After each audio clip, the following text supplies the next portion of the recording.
Assalamualaikum warahmatullahi wabarakatuh. Kali ini kita akan menuju subproyek 2 yang akan membahas tentang transaksi. Karena sistem informasi yang kita bangun di sini adalah sistem informasi penjualan, maka transaksi yang akan dibahas di sini adalah transaksi penjualan. Seperti itu. Oke. Kita mulai dari analisa kebutuhan yang sudah kita lakukan kemarin itu kita buat menjadi 2 pengguna ya, yaitu admin dan kasir.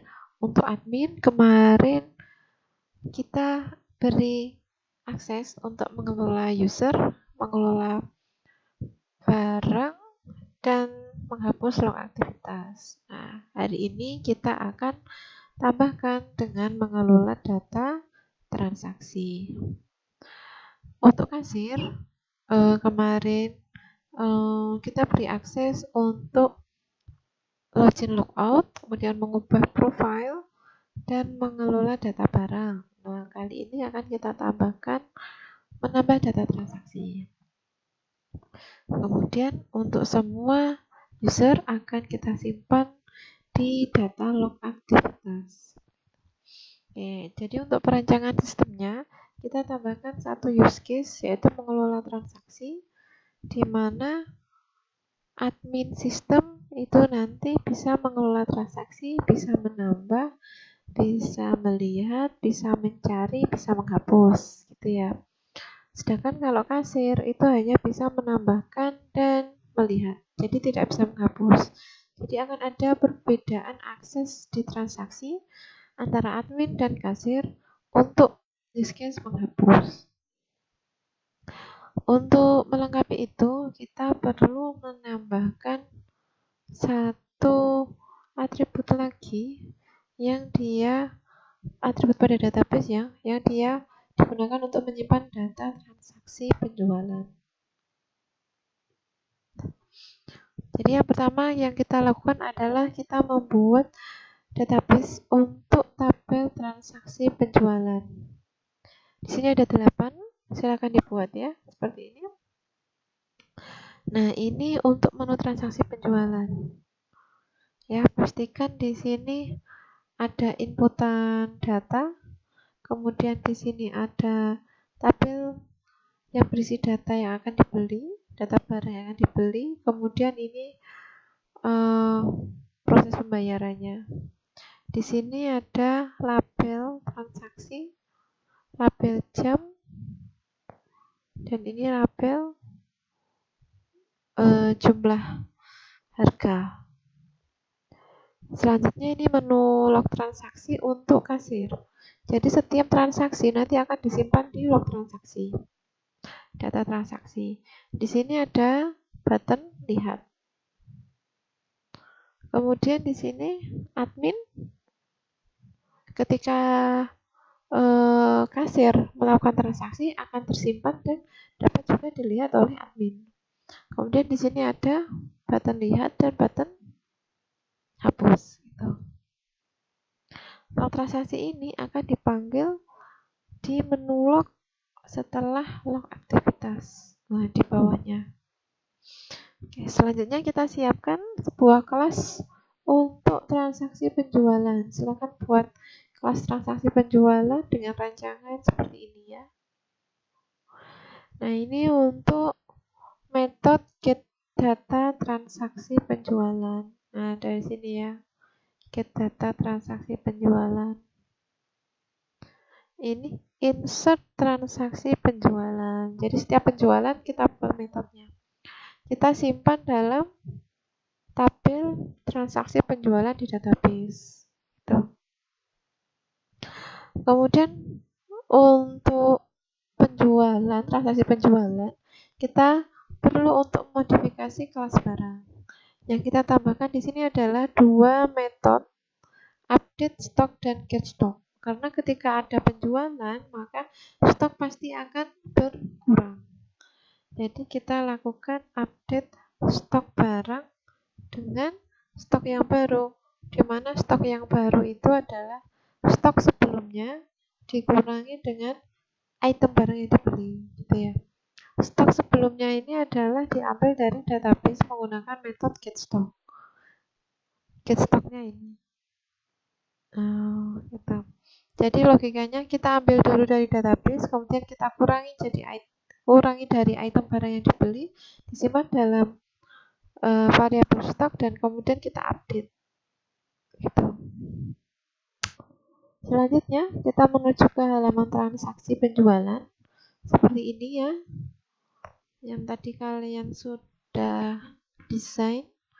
Jadi di sini muncul invoice keberapa menggunakan metode load data transaksi. Jadi misalnya sudah ada 9 transaksi, maka di sini akan muncul transaksi ke-10 gitu ya. Kemudian di sini akan muncul jam dan tanggal transaksi menggunakan metode tampil jam tanggal.